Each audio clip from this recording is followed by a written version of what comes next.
If you have a room of 10 people, then 8 people in that room do not regularly, weekly listen to podcasts and only 2 people do.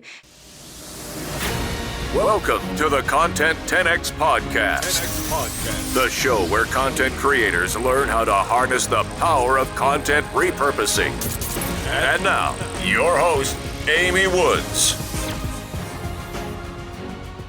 Would you like to know the key trends and user behavior in social media, podcasting and audio content, and digital media overall to help you work out if you are focusing in the right places and doing the right things?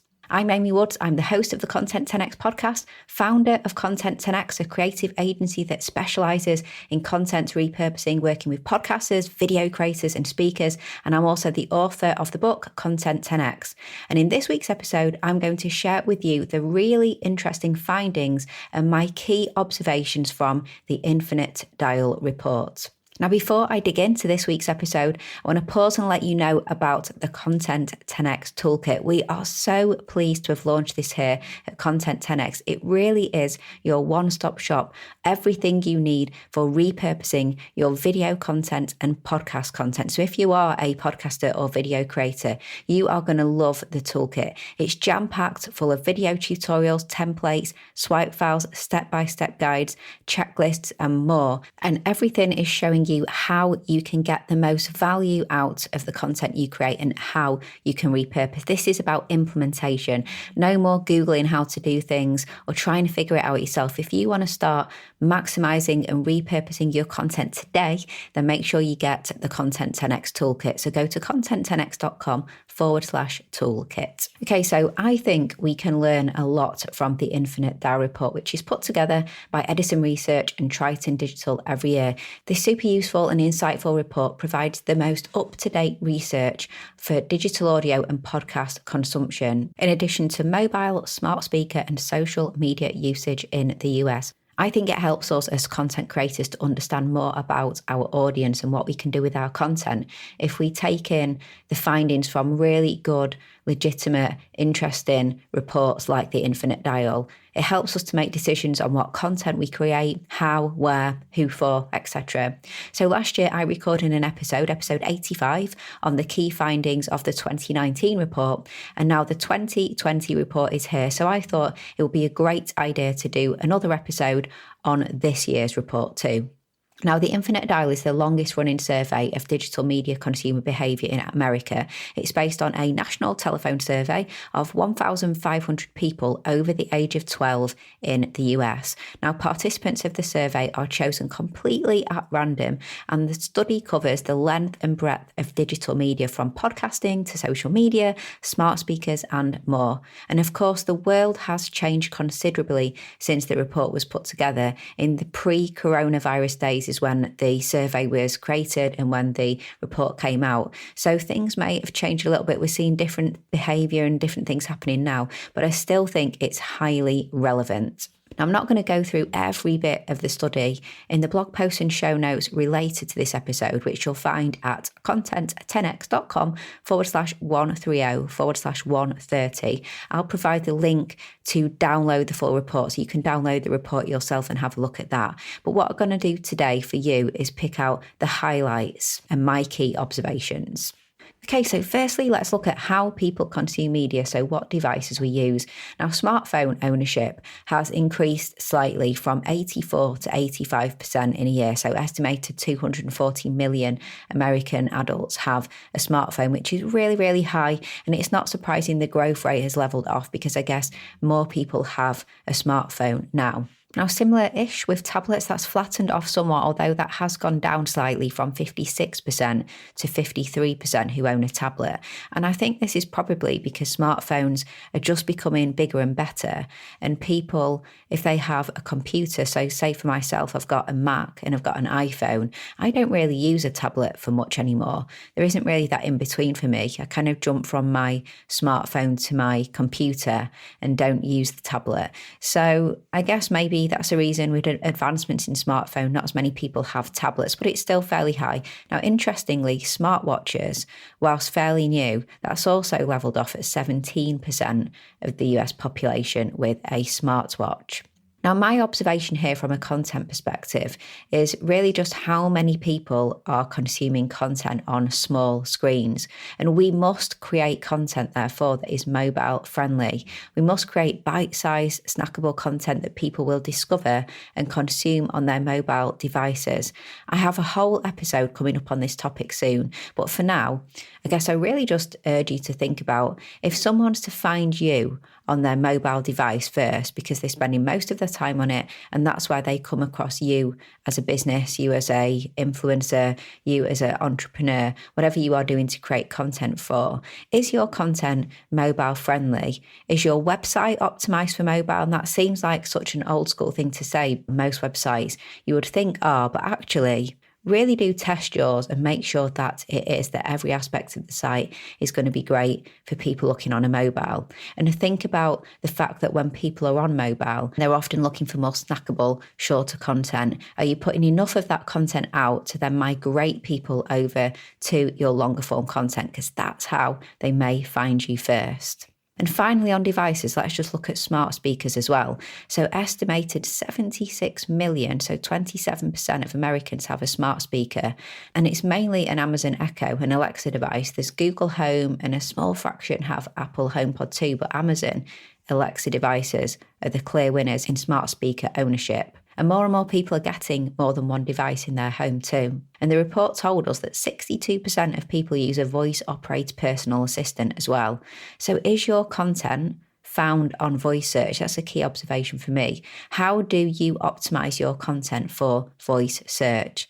These are things that we can do, like trying to optimize for long tail keywords and in phrases that people would say versus type.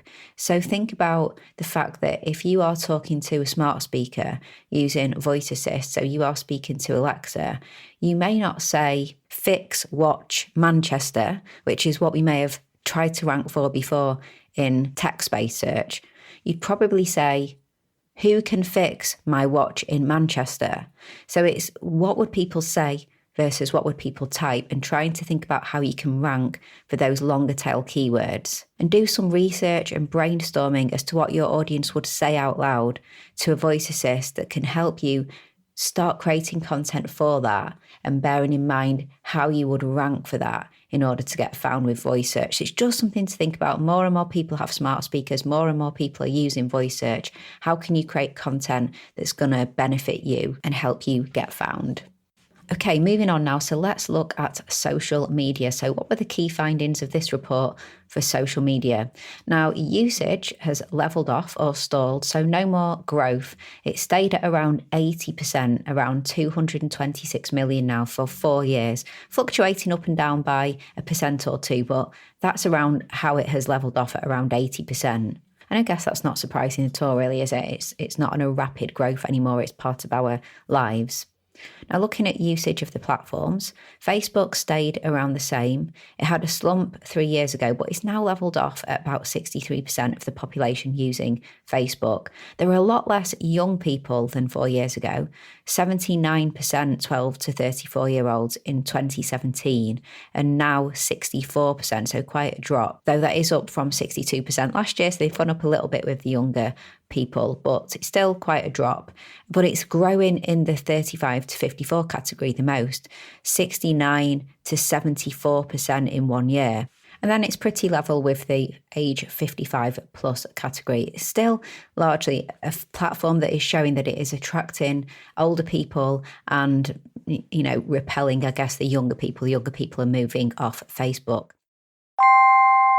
Hey, just a little break from this podcast episode to ask you a question. Would you like one single place that you can go to that provides you with everything you need to be able to implement the best practices in content repurposing for your video content, your podcast episodes, and your social media content today?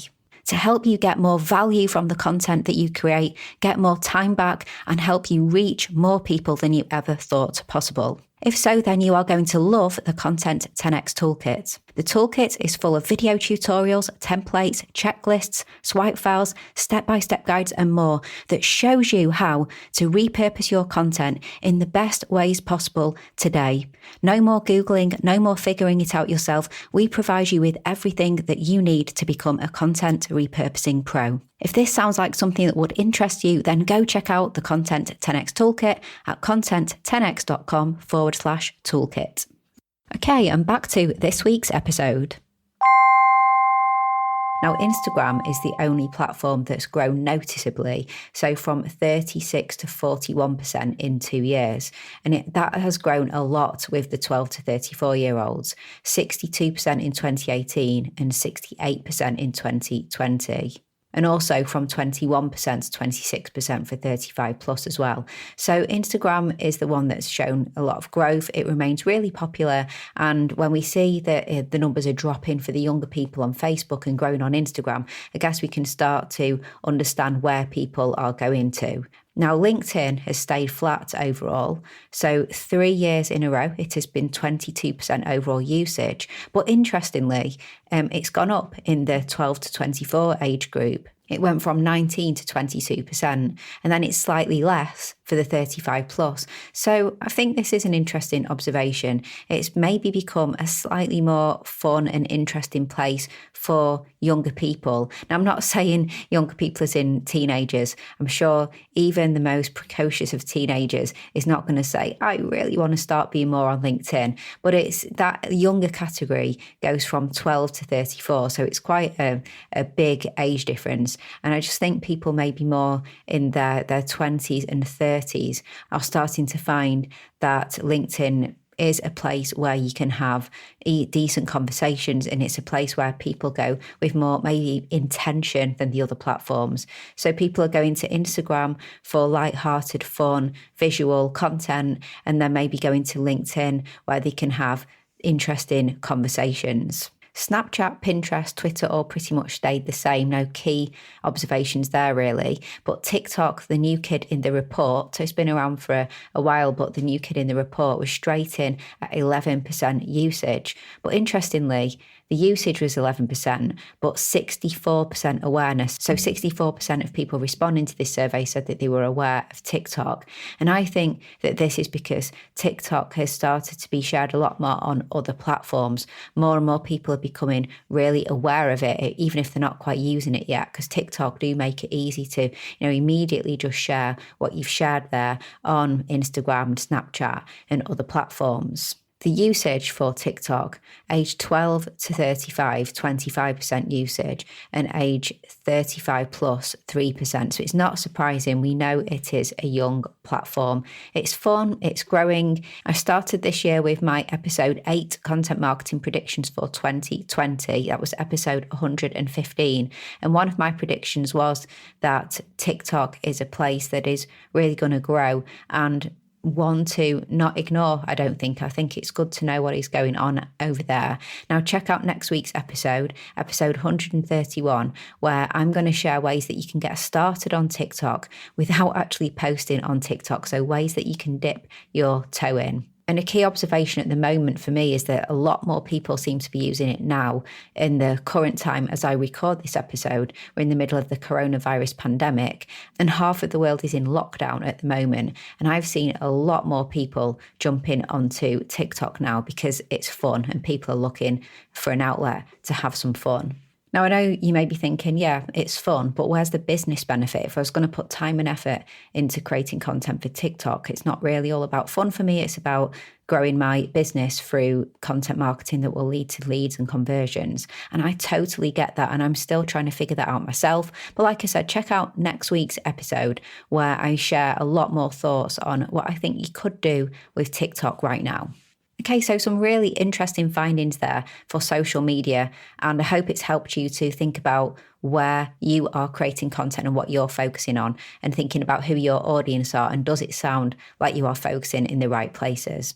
Now, moving on to podcasting, really interesting findings here in podcasting. I'm a podcaster. Of course, you're listening to this show, so you know I'm a podcaster. So I find this really interesting, and I find it really interesting for all the podcasting clients that we serve as well. So 75%, 212 million people now say that they know what podcasting is. So podcasting familiarity has gone up from 70% last year.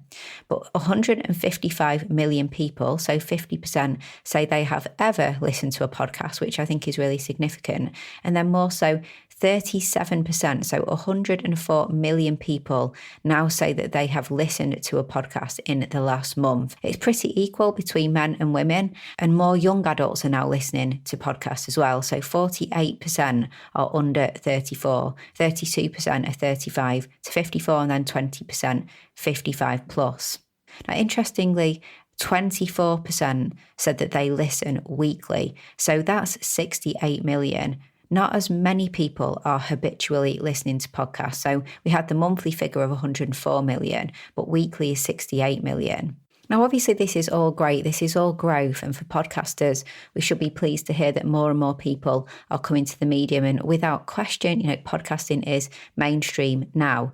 But when we hear that 24% listen weekly, that means that we still have some work to do to get people to find our podcast. So if you have a room of 10 people, then 8 people in that room do not regularly, weekly listen to podcasts, and only 2 people do. So how do we reach the other 8 people? And I think that's where repurposing comes into play. So it just goes to show that it is a growing medium, but we do need to take our podcast content and repurpose it in a unique and platform specific way onto other platforms, so that firstly, people who don't listen to podcasts can still find out who you are. They can hear your message and they can see what you are all about. And hopefully through sharing your content in other places, they will either start listening to your podcast, or your content will still serve its purpose and they will understand who you are, go to your website, become a lead and a conversion and a client for your business.